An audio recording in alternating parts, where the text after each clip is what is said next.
नमः शिवाय गुरवे सच्चिदानन्दमूर्तये निष्प्रपञ्चाय शान्ताय निरालम्बाय तेजसे। हरिओम प्रभु जी, आज के इस अध्यात्म परिषद में आप सबका स्वागत है। आज का प्रश्न है, अपनी शारीरिक, भावनात्मक और आध्यात्मिक परिस्थिति के ऊपर नकारात्मक असर कैसे होता है। नकारात्मकता का असर हमारी शारीरिक परिस्थिति, भावनात्मक परिस्थिति और आध्यात्मिक परिस्थिति पर कैसे होता है। देखो प्रभु जी, पहले तो हमें ये समझ लेना चाहिए कि ये नकारात्मकता है क्या और ये कैसे उत्पन्न होती है, कैसे हो जाती है नकारात्मकता, हमारी सोच नकारात्मक कैसे हो जाती है। तो जहाँ श्रद्धा और विश्वास का अभाव होता है ना, वहाँ नकारात्मकता फैल जाती है। जैसे हमें अपने देह पर थोड़ा विश्वास है, थोड़ी श्रद्धा है। श्रद्धा और विश्वास में थोड़ा फर्क है, पहले इसको जरा समझ ले। विश्वास माने भरोसा, ये तो ठीक है, लेकिन जब विश्वास के साथ, भरोसे के साथ थोड़ा आदर भाव भी मिल जाए, थोड़ा पूज्य भाव भी इसमें समाया हुआ हो, तो उसको श्रद्धा कहते हैं। जैसे समझो कि विश्वास हम अपने बच्चों पर करते हैं, अपने नौकर पर करते हैं, अपने पड़ोसी पर विश्वास करते हैं, लेकिन अपने माता पिता पर हम श्रद्धा करते हैं, क्योंकि वहाँ पर विश्वास भी है और थोड़ा आदर भाव भी है, पूज्य भाव भी है। भगवान के ऊपर हम श्रद्धा करते हैं, भगवान के ऊपर विश्वास नहीं रखते, श्रद्धा रखते हैं, क्योंकि विश्वास तो है। दृढ़ विश्वास और आदर जब मिलते हैं तब श्रद्धा होती है।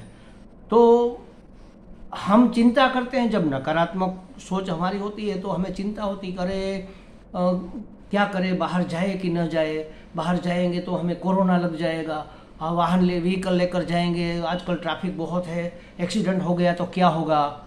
बच्चे जब बाहर जाते हैं ना, तो माँ घर पर रहती हुई सोचती है कि अरे अभी तक नहीं आए, कुछ हुआ तो नहीं होगा, एक्सीडेंट तो नहीं हुआ होगा, कुछ ऐसा तो नहीं, किसी ने लूट तो नहीं लिया होगा, किसी से झगड़ा तो नहीं। यही सोच क्या है? विश्वास का अभाव है। चिंता का मतलब है परमात्मा के ऊपर हमारे विश्वास का अभाव। चिंता का अर्थ ही है विश्वास का अभाव। तो हमें विश्वास नहीं है, भरोसा नहीं है, इसीलिए चिंता होती है। और चिंता नकारात्मकता के कारण होती है। नकारात्मकता, नेगेटिविटी उसी को कहते हैं कि हमें चिंता में घसीट कर ले जाए, हमें असलामती का अनुभव कराए, हमें भय का माहौल पैदा हमारे अंदर कर दे। इसी का नाम तो नकारात्मकता है। तो वह हमारे शारीरिक स्थिति पर कैसे असर करती है? जो नेगेटिव सोच वाले व्यक्ति होते हैं ना, उसका स्वास्थ्य कभी भी ठीक नहीं रहता। उसको तो हर बात में संशय रहता है, शंका रहती है और डर रहता है कि अरे मैं ये पानी पीऊँगा, इसमें कोई बैक्टीरिया तो नहीं होगा, अरे मैं वहाँ जा रहा हूँ, वहाँ कुछ ऐसा तो नहीं हो जाएगा, मेरे साथ कोई ऐसा तो नहीं कर देगा। वो न तो ठीक से अपना काम कर सकता है, न तो अपने शरीर को ठीक से संभाल के रख सकता है। तो उसको चाहिए कि थोड़ा विश्वास पैदा करे और जो समर्थ है उसकी सहायता ले, जिससे हमारा थोड़ा नेगेटिविटी कम होती है। जैसे समझो कि हमारे शरीर के ऊपर हमें भरोसा नहीं है कि कभी भी बीमार पड़ सकता है, मुझे कुछ हो जाएगा, मुझे बुखार आ जाएगा, मुझे खांसी सर्दी हो जाएगी, मेरा सर दर्द करने, ये खाऊंगा तो पेट में दर्द होने लगेगा, ये सब। अगर ऐसी कोई चिंता है तो किसी अपने आयुर्वेदाचार्य मित्र को या डॉक्टर को मित्र बना लो, अपना फैमिली डॉक्टर बना लो और उसकी सलाह लेते रहो कि भाई मेरे स्वास्थ्य के लिए ठीक है कि नहीं है, मैं खाऊं कि नहीं खाऊं। तो वो कहेगा कहाँ खाऊं। और ऐसे थोड़ा साहित्य है, उसको भी पढ़ लो, ताकि आपको भी थोड़ा ज्ञान हो जाए कि ऐसा करने से कुछ होता नहीं है, ऐसा नहीं करने से कुछ होता है। तो शरीर पर तो नकारात्मकता की असर होती ही है। और आपने कहा भावात्मक, ये भयंकर चीज़ है। भावात्मक असर जब नकारात्मकता की, नेगेटिविटी की भाव पर जब असर हो जाती है तो हम उसी के प्रभाव में रहते हैं, फिर किसी और के प्रभाव में नहीं हम आ सकते। हमारे मित्र का हमारे ऊपर कोई प्रभाव नहीं पड़ेगा। संशय रहेगा कि वास्तव में हमारा मित्र है या हमें दगा दे रहा है, कहीं हमें छोड़ तो नहीं देगा, कहीं हमें ये तो नहीं कर देगा, कहीं हमें डुबो तो नहीं देगा, कहीं हमें धोखा तो नहीं दे देगा। देखो, भाव किसी के प्रति हमारा दृढ़ बनता है, भगवान के प्रति भी हमारा भाव नहीं बन, अरे भगवान तो हमारे पीछे पड़ गया है, अभी एक बीमारी नहीं मिटी और दूसरी आ गई, अब बीमारियों से निवृत्त हुए तो ये मंदी आ गई बिजनेस में, अब मंदी से थोड़े निवृत्त हुए तो ये कोरोना में लॉकअप हो गया, भगवान तो हमारे पीछे पड़ गया है, एक ठीक करो तो दूसरा बिगाड़ देता है। ये नकारात्मकता हमें भगवान के ऊपर हमारा भाव दृढ़ करने में बाधा बनता है। तो भावात्मक नकारात्मकता तो बहुत बुरी चीज़ है, क्योंकि भाव से ही विचार बनते हैं, विचार से ही आचार होता है, हमारा व्यवहार होता है। हमारा व्यवहार ठीक रहेगा ही नहीं, और ठीक व्यवहार नहीं रहेगा तो कोई परिणाम अच्छा मिलेगा नहीं। तो नकारात्मकता तो बड़ी बुरी चीज़ है।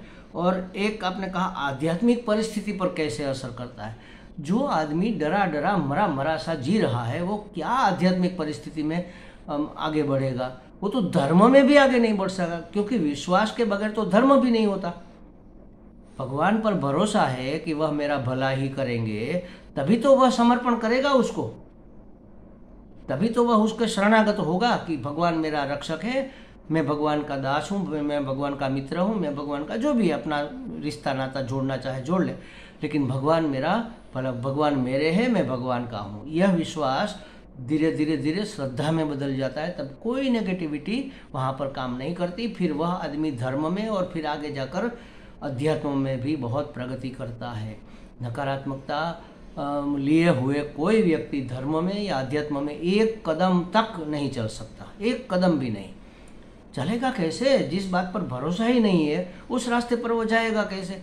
अगर किसी के धक्का लगने से चला गया, माने कि किसी ने प्रेरित कर दिया कि भाई चलो चलो आज बहुत अच्छे महात्मा आए हैं, बहुत अच्छे प्रवचन है, सुनना जैसा है, आपको मन की शांति मिलेगी, आपको ये मिलेगा, आपको वो मिलेगा, उसका आशीर्वाद मिलेगा, आपका सब ठीक हो जाएगा। और लालच में आकर वो गया भी, एक प्रवचन सुना भी, लेकिन एक कदम आगे बढ़ने के बाद फिर 3 कदम पीछे हट जाते हैं। नहीं नहीं नहीं नहीं, ये महात्मा तो हमें शिष्य बना लेंगे, फिर हमें तो इसकी सेवा करनी पड़ेगी, ये हमसे डोनेशन मांगेंगे, ये हमें लूट लेंगे, आजकल के महात्मा ठीक नहीं होते हैं, ये कलयुग का सब प्रभाव है, दिखता कुछ है होता कुछ है, ऐसी सोच आने लगेगी। तो एक कदम तो चला था लेकिन 3 कदम पीछे हट गया, तो उसकी प्रगति तो कभी हो ही नहीं सकती। अध्यात्म में नकारात्मकता लेश मात्र भी अगर है तो समझो कि पूरा पतीला भरा है गाय के शुद्ध दूध का, गर्म करके रखा है ठंडा होने के लिए, और उसमें 2 चम्मच दही पड़ जाए, समझ लो पूरा दूध बिगड़ जाएगा। तो एक बूंद भी नकारात्मकता का पड़ गया तो अध्यात्म का दूध फट जाएगा, फिर वह दूध नहीं रहेगा और कुछ और हो जाएगा। मतलब ढोंग होगा, दंभ होगा। गीता जी में भगवान ने कहा है ना कि रस तो हम त्याग देते हैं, लेकिन रस का जो रस अंदर रहा हुआ है, रुचि रही हुई है, वह नहीं त्यागते। तब क्या होता है? तब दंभ जीवन में आता है, दंभ का आचार होने लगता है। मिथ्याचार स उच्यते, उसको मिथ्याचार कहते हैं। तो अध्यात्म में या धर्म में तो नकारात्मकता चल ही नहीं सकती। अगर उसका एक बूंद भी उसमें पड़ गया तो वह बिगड़ जाएगा, पूरा आपका अध्यात्म, आपकी पूरी साधना गलत रास्ते पर चली जाएगी। तो देखो, नकारात्मक साधना भी होती है वैसे तो, लेकिन ये हितकारी नहीं है, न तो अपने लिए न तो किसी दूसरों के लिए। ये मारण विद्या, ये मोहन विद्या, ये त्राटक विद्या, ये सब नकारात्मक सोच है। ये किसी को वश में करना है तो ऐसा करो कुछ, ये सब हमें भी परेशान करती। जो करता है उसको तो शांति मिलती ही नहीं, संतोष भी नहीं मिलता, शांति भी नहीं मिलती, कोई परिणाम को प्राप्त भी नहीं होता, और जिसके ऊपर किया जाता है उसको तो परेशानी होती ही होती है। और उस आदमी के वाइब्रेशंस, उसके वेव्स इतने बुरे हो जाते हैं, उसकी ओरा इतनी बुरी हो जाती है कि उसके संपर्क में जो लोग आते हैं ना, वो भी खिन्न हो जाते हैं, वो भी क्या कहते हैं, वो उत्पीड़ित हो जाते हैं, उसको भी अशांति का अनुभव होने लगता है, उसको भी बेचैनी होने लगती है उसके संपर्क में आते हुए ही। किसी किसी आदमी को देखते हैं, उसके पास जाते हैं तो हमें ठीक नहीं लगता, हम वहाँ से दूर जाना चाहते हैं। पता नहीं, परिचय भी नहीं है, कुछ व्यवहार भी नहीं हुआ, लेकिन फिर भी उसके पास खड़े रहना हमें अच्छा नहीं लगता। और कोई कोई आदमी ऐसा है जो टिप टॉप नहीं है, सिंपल है, बेचारा है, गरीब सा लग रहा है, लेकिन उसके पास जाकर आप खड़े रहो, आपको शांति रहेगी, अच्छा लगेगा। तो ये वाइब्रेशन भी असर करते हैं। जो नकारात्मक सोच वाला आदमी है ना, या तो नकारात्मक जो साधना करता है, उसको वास्तव में साधना तो कहना ही नहीं चाहिए, ये तो लूट है। साधना माने सिद्ध करना, प्राप्त करना, और जबरदस्ती छीन लेना, दोनों में फर्क है। ये जो नकारात्मक साधना होती है ना, ये जबरदस्ती छीन लेने की बात है। जिद करते हैं, हठ करते हैं भगवान में, आप जब तक ये मुझे प्राप्त नहीं कराओगे तब तक मैं ये करूँगा, करता रहूँगा, मर जाऊँगा लेकिन छोड़ूंगा नहीं। तो हो जाता है, फिर आपकी भावना इतनी दृढ़ होती है। भगवान तो कृपालु है, दयालु है, बहुत तो कसौटी करता है, लेकिन आप फिर भी नहीं माने तो फिर क्या करें। एक ही मात्र लाडला बेटा है और वह जिद करे कि मुझे चॉकलेट खानी है। मम्मी ने कहा कि भाई अभी 1 घंटे पहले तो तुमने चॉकलेट खाई है, बार बार नहीं खानी चाहिए। नहीं मुझे खानी है, नहीं, खिलौना दिया, ये दिया, वो दिया, बहुत फुसलाया, बहुत मनाया, बहुत बहलाया, नहीं मान रहा है, रो रहा है, रोए जा रहा है, चिल्ला रहा है, रो रहा है। फिर क्या करेगी मम्मी? एक तमाचा जड़ देगी, फिर भी नहीं मान रहा है, नहीं मुझे चॉकलेट खानी है। मारा पीटा, कमरे में बंद कर दिया, फिर भी नहीं मुझे चॉकलेट खानी है। फिर दे देगी, चल ले भाई खा, मेरा पीछा छोड़। क्या करेगी वो? पीछा छुड़ाने के लिए नहीं दे रही है, वो इसलिए दे रही है कि ये इतना रो रो के बीमार पड़ जाएगा, ये खुद इतना अशांत हो गया है, तो दे दो एक चॉकलेट। चॉकलेट से नुकसान होगा, इससे ज़्यादा तो इसकी ये धुंध करने से हो रहा है। तो भगवान भी कभी कभी जिद करते हैं, लोग तो नहीं मानते हैं, तब दे देते हैं। जैसे राक्षसों ने तपस्या की, हिरण्यकशिपु समझ लो, हिरण्याक्ष मान लो, जो भी, कंस मान लो, कंस ने तो शायद नहीं की होगी, पता नहीं। तो ऐसे जो भी राक्षसों ने तप किया, वो नकारात्मक सोच थी ना उसकी। भगवान का तप किया और मांगा क्या?